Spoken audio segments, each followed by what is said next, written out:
Le 9e point, c'est le faire retour à la nation des grands moyens de production monopolisés, des sources d'énergie, des richesses du sous-sol, des compagnies d'assurance et des grandes banques. C'est ce qui était prévu tel quel par le Conseil national de la résistance. Eh bien, excusez-moi, mais c'est d'une brûlante actualité. Donc nous ferons retour à la nation, ce qui ne veut pas forcément dire nationalisation totale. Vous savez qu'il y a tout un dégradé dans les nationalisations, parce que la nationalisation d'une entreprise, ça coûte cher. On peut faire une nationalisation, ça dépend des cas. Il y a des cas où une nationalisation à plein est nécessaire. On appelle même ça une étatisation. Mais on peut très bien avoir une nationalisation partielle en prenant une part du capital suffisamment importante pour faire de l'État l'actionnaire qui bloque les décisions, un actionnaire par exemple à 35%. On peut même faire ce qu'ont les Italiens, et d'ailleurs ils sont actuellement menacés par la Cour de justice des communautés européennes. La France a déjà fait ça, ce que l'on appelle le système de l'action en or, la golden share, c'est-à-dire que l'État souverainement dit je prends une action dans une société, mais cette action me donne le droit de diriger l'entreprise. Voilà. C'est comme ça.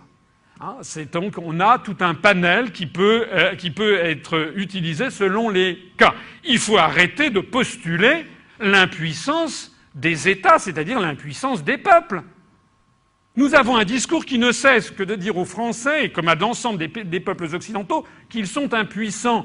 Or, les personnes qui disent ça c'est une oligarchie qui ne représente que quelques milliers de personnes.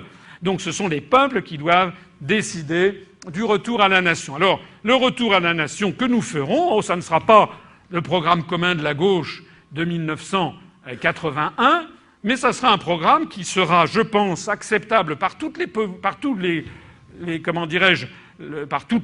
tendances de l'opinion publique, puisqu'il se inscrira tout à fait dans l'esprit du Conseil national de la résistance. Donc renationalisation, retour à la nation de EDF. Retour à la nation de Gaz de France. Retour à la nation de France Télécom.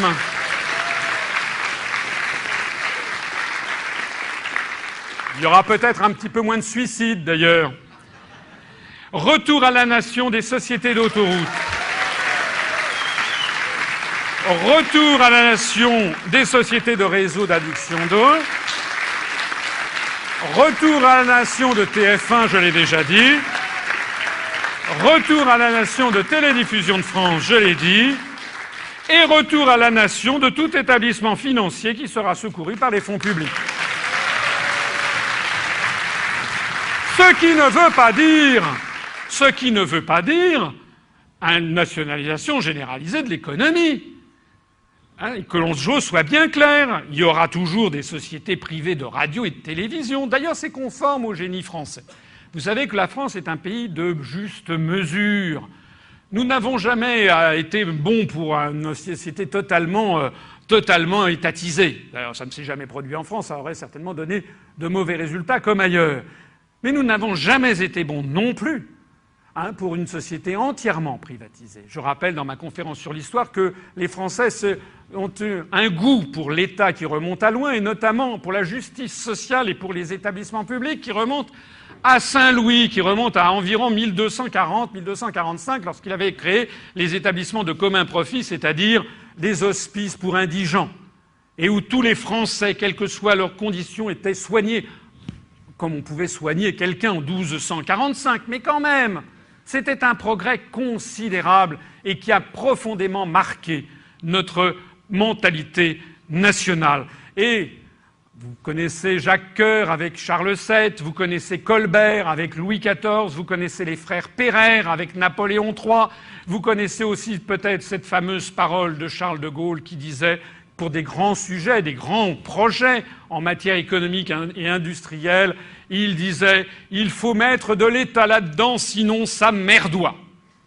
Eh bien voilà, c'est notre génie à nous. Il ne s'agit pas de faire la gloire de l'État. Il y a aussi toute une sphère privée, j'y viendrai dans un instant, qui doit pouvoir s'épanouir, mais il s'agit aussi d'avoir des moyens qui permettent de faire retour à la nation, en fait, de toutes les grandes infrastructures structurantes.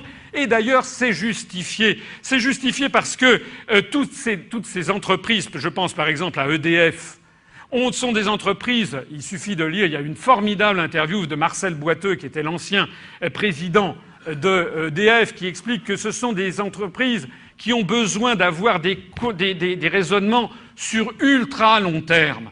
Il faut raisonner à 30, 35 ans, 40 ans quand on travaille en matière électrique. Comment peut-on avoir des systèmes efficaces si on le confie à un secteur privé qui exige une rentabilité à ultra court terme? Avec, vous savez, tous les 3 mois, il faut donner aux actionnaires un taux de rentabilité. D'ailleurs, si l'électricité marchait merveilleusement bien aux États-Unis, ça se saurait, et ce qui se sait, c'est que ça marche justement pas. Enfin, pas que ça marche avec beaucoup de défauts et d'inconvénients. L'annulation définitive du processus de privatisation rampante de la Poste.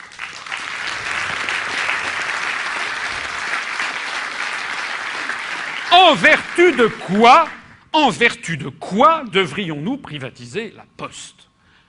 C'est vraiment une idéologie insensée que de penser que ce système qui existe maintenant depuis des siècles, et en tout cas le premier timbre-poste est apparu sous Louis-Philippe, en vertu de quoi, eh bien, on devrait privatiser ce service qui est un service public par excellence, qui irrigue les campagnes, qui maintient justement, qui fait de l'aménagement du territoire, et maintenant on veut que dans les postes on vende des yaourts ou je ne sais pas quoi. Interdire la privatisation des services publics stratégiques existant actuellement dans le domaine de la santé et de l'éducation.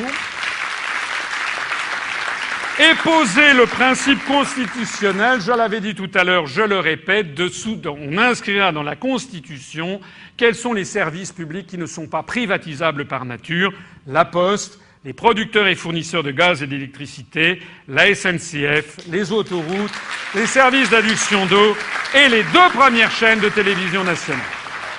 Ce qui permettra d'ailleurs aux chaînes de télévision privées de continuer à exister. Il ne s'agit pas du tout d'avoir, encore une fois, j'insiste sur l'aspect modéré des choses.